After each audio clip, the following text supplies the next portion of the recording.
Okay, so here we are gaming once again on Linux Kubuntu. Today we are going to be playing Cities Skylines. I purchased it on Steam and it runs natively through Linux. It's a SimCity clone. It's actually, a lot of people think it's a lot better than SimCity, but we'll go ahead and get it started here. So just to show you guys how this runs on Linux, I'll probably just create a quick city. I'll do it the way I normally do it. It's a pretty safe way of building a city. It's pretty much guaranteed to make money. Usually what I do is separate the residential and industrial, and in between there you're going to put commercial zone. It's a pretty safe way to do it, and it usually works every time.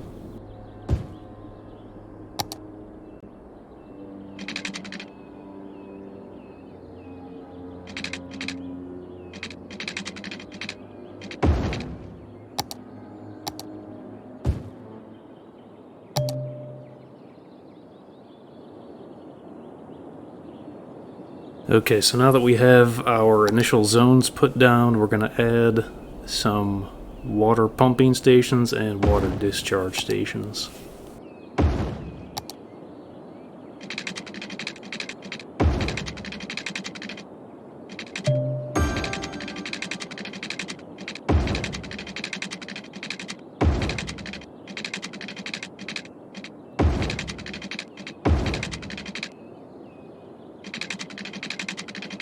Now that those are down, we're going to run some quick pipes just underneath the active zones we have now, just so they can get some water.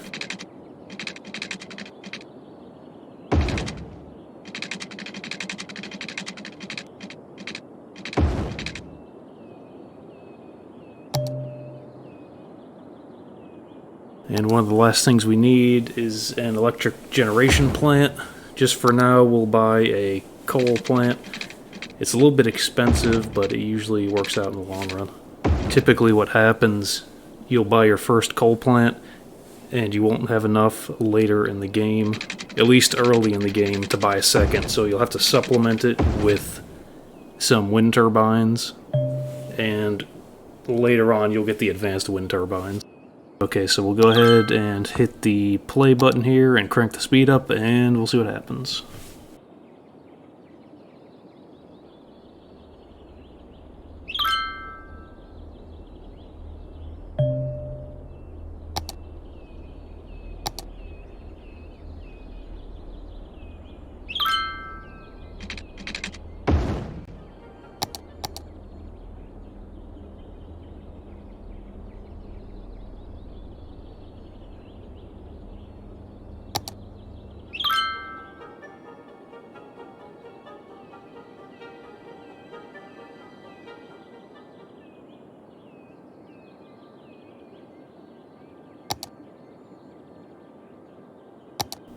Okay, so to up our population count, we're going to add a little bit more residential area. Once you have it to this point and it's making money, it's pretty much just repeating the same process. You're going to add more residential when the residential meter demand goes up, and you'll go along with the other meters also. So if industrial goes up, you're going to add more industrial. If commercial goes up, you're going to add more commercial. You're just going to keep repeating that, and as long as you don't do anything stupid, you should have a pretty self-sufficient city. And like I said before, you have to make sure you keep the residential areas and the industrial areas separate, at least by a commercial zone, because what will happen, the residential areas will start getting pollution from the industrial areas. So you can use the commercial areas kind of like a buffer zone.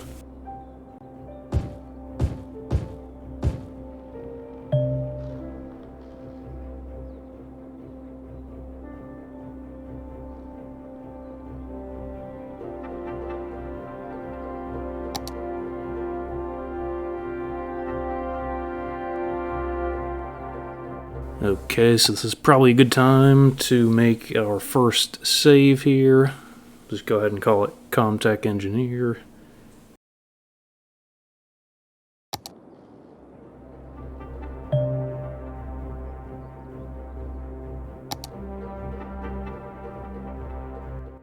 And I know there's some way to get rid of these little Twitter notifications, but I can't remember exactly where it is. Let me take a look inside the settings here. If not, it's really not that big of a deal.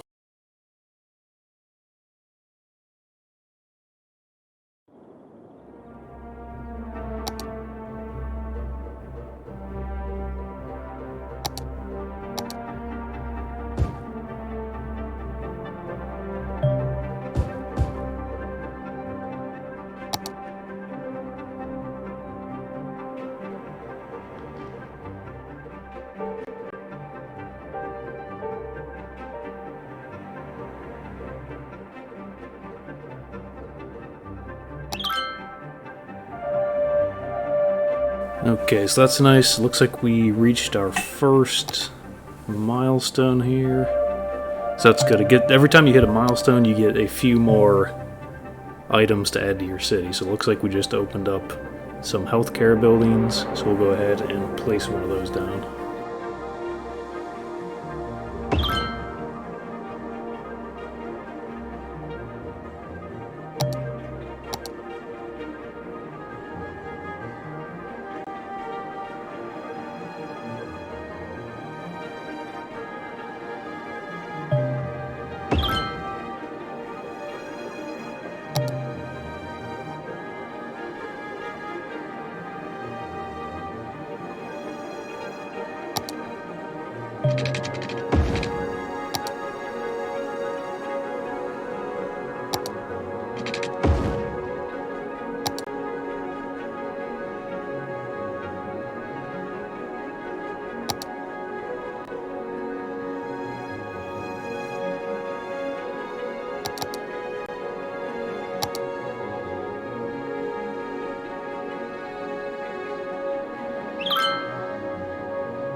Also, these garbage facilities, you have to make sure you place them a decent ways away from anything residential. It's okay to have them butting up against the industrial zones because they're already polluting anyways, but you don't want to stick them directly in a residential area. And later on in the game, they actually fill up, and unless you have unlocked the incineration plants, you're going to have to build another one further away and then empty it, so it's kind of a pain in the butt. So you want to be smart about where you place it.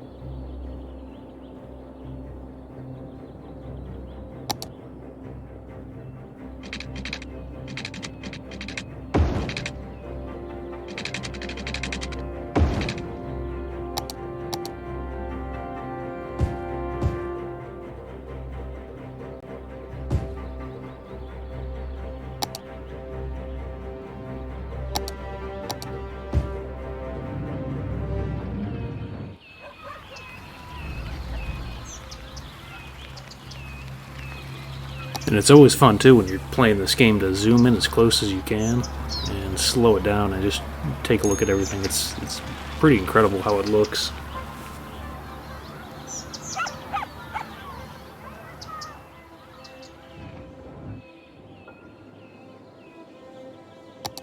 Okay, so that's good. We hit our second milestone here. Went from 500 to 1,000. So we'll just keep on rolling here. We'll add our new buildings we unlocked and just keep on going.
Okay, so we unlocked some bigger roads, and it looks like we'll have to upgrade these top roads here. Kind of became our main thoroughfare, so we'll have to upgrade them. And that's something else that can kind of sneak up on you in this game, is the traffic situation. As the first 20-30 minutes are fine, you can get away with 2-lane roads, but as you'll see later, that exit that feeds our city, it can become clogged really fast. You just have to keep an eye on it.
Okay, so here we have started hitting our limit for electric power generation.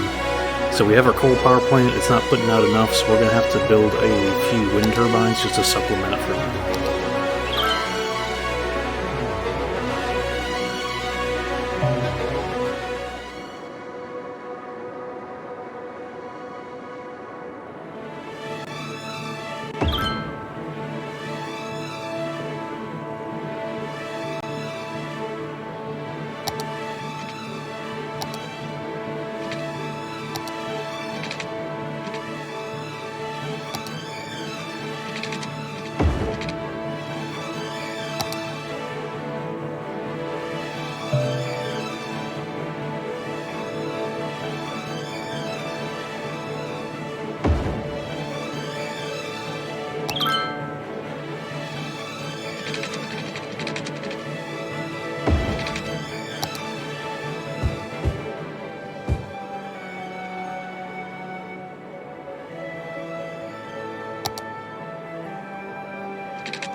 Okay, so we're getting close to our power limit here.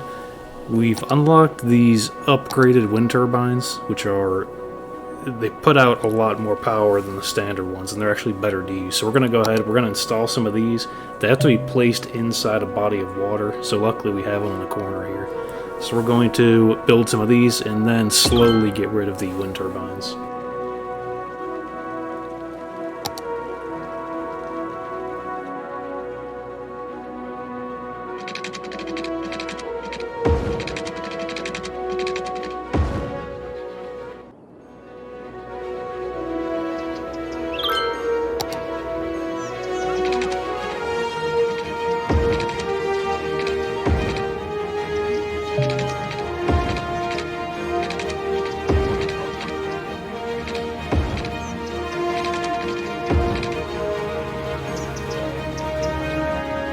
So it looks like we have a house fire here. Hopefully the fire trucks can make it in time. We'll keep an eye on it just to see what happens.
Yeah, so we'll zoom in here and take a look at this botanical gardens. That's something else I forgot to mention. In your residential areas, you want to make sure you're adding parks every once in a while. It's really important to add parks and either public libraries or education centers, so elementary schools and high schools. It keeps the residents happy and it keeps your population up.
yeah, I forgot how addicting this game is. This was supposed to be a quick 10-15 minute video, and I just kept on playing. If I didn't look at the time, I'd probably play for another hour or two. But I just wanted to show you guys how this game plays and just give you a taste, of the variety of games you can play on Linux. You don't need Windows to game anymore. It's made huge strides. But that should be about it. Thanks for watching.